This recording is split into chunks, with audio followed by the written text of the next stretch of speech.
This is a very special Claude Sports Corner. As you see in the background, the great Muhammad Ali poster. This was taken circa 1969, 1970. If you don't know, he just passed away about a couple hours ago at the age of 74. I know it is rather early, but I figured I had to do this. He was, as I like to call, my guys. When I say my guys, I mean people that I really have the utmost respect for. One of the guys that I followed a lot. For example, Magic Johnson, Muhammad Ali, Sugar Ray Leonard, Reggie, I believe I just said Reggie Jackson, excuse me. Kareem Abdul-Jabbar. Those are people I term my guys. Prince, another one of my guys. I know it's a different genre. He just passed away a couple of months ago, and now we lose the great Muhammad Ali, who was suffering with Parkinson's disease, as we all know. To say that he was a great boxer and to say that he was an icon just does not do the man justice. And as great a boxer as he was, as brilliant as he was inside the ring, he was triple that outside the ring. He has probably done more to transcend sport than any other athlete. And that's including Michael Jordan, Pele, whoever you want to bring up. When he stood up to the United States government and so aptly put it that ain't no Viet Cong called me a nigger, when he refused to be inducted into the United States Army, and the fact that he was willing to sacrifice 3+ years of his prime, that's all you need to know about the intestinal fortitude of that man. A fortitude that I have to say is lacking in today's modern athlete. And today's modern person, I must say. But he was able to overcome that, as we know, and become a 3-time heavyweight champion. The first one to have won the championship 3 different times. Of course, in 1965, in 1974 in Zaire. We all remember that great fight. He and the great George Foreman, who, believe me, was much more menacing than Mike Tyson was. And the crowd chanting, Ali Boombaye, Ali Boombaye. And ironically, The Game, a rapper, made a song called Ali Boombaye.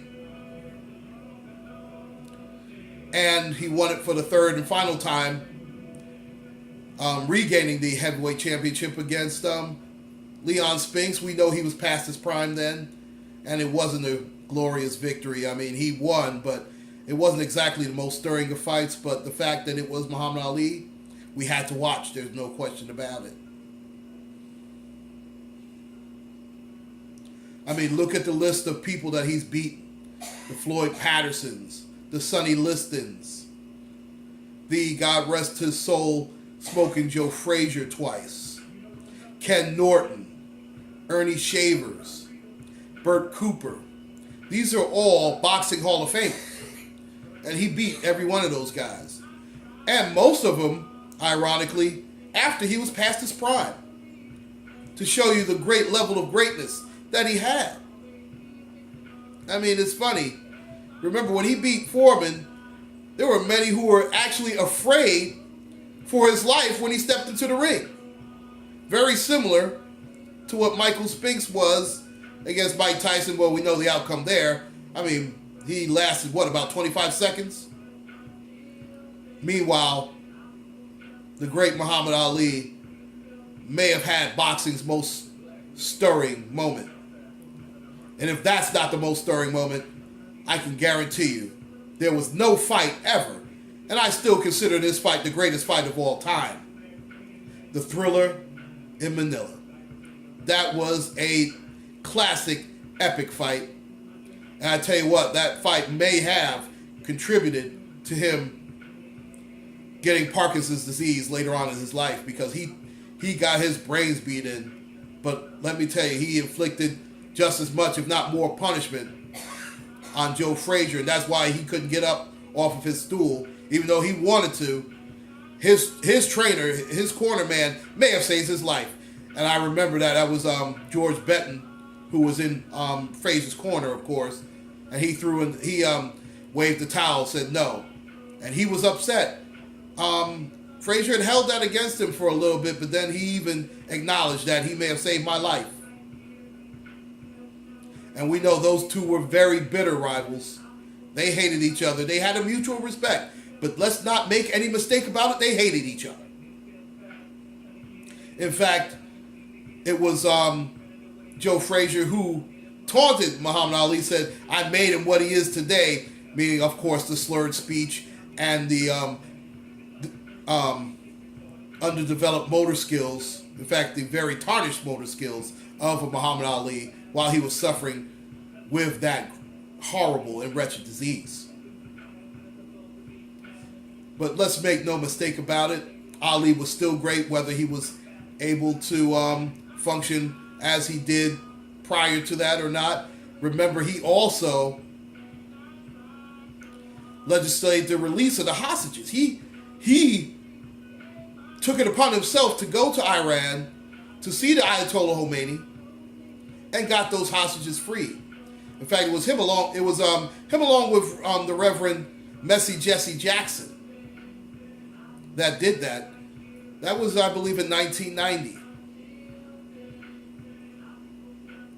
Further transcending sports. No bigger athlete in the world than Muhammad Ali. And much like all the greats, there'll never be another. You know, sometimes there are just certain people that we can honestly say we'll never see anyone like that again. We can say that about Michael Jackson. We can say that about Prince. We can say that, obviously, about the great Marvin Gaye, Whitney Houston. I'm telling you, we've lost so many legends. And I'm telling you, America, please cherish these people while they're still here. Please cherish the Gladys Knights. Please cherish the Smokey Robinsons. Please cherish all the great ones. Cherish even, you know what, whether you like the people or not, cherish the Michael Jordans. Cherish the LeBron Jameses. Cherish the Kareem Abdul-Jabbars. Cherish the Shaquille O'Neals. And trust me, I'm not comparing any of those guys to Muhammad Ali, because Ali was just in another stratosphere. But cherish the Aretha Franklins, of course. Please cherish these people while they're still here. Don't wait till it's too late. And you know what? Even greater note, please cherish the loved ones that you care about the most. Tell them that you love them. Tell them that you care. Because trust me, as we all know, we are not promised tomorrow. And I am really doing this show on a heavy heart, trust me. We're just losing too many people. And we all know that it's inevitable. We all have to take that march into the long good night, so to speak. But try and become the best person that you can. And never, ever have any regrets with anything that you've done. What you've done is the past, but let it make you stronger and better. The late, great Muhammad Ali. Rest in power. Please like and subscribe. This was Claude Sports Corner. Take care and God bless. Salute, Muhammad Ali.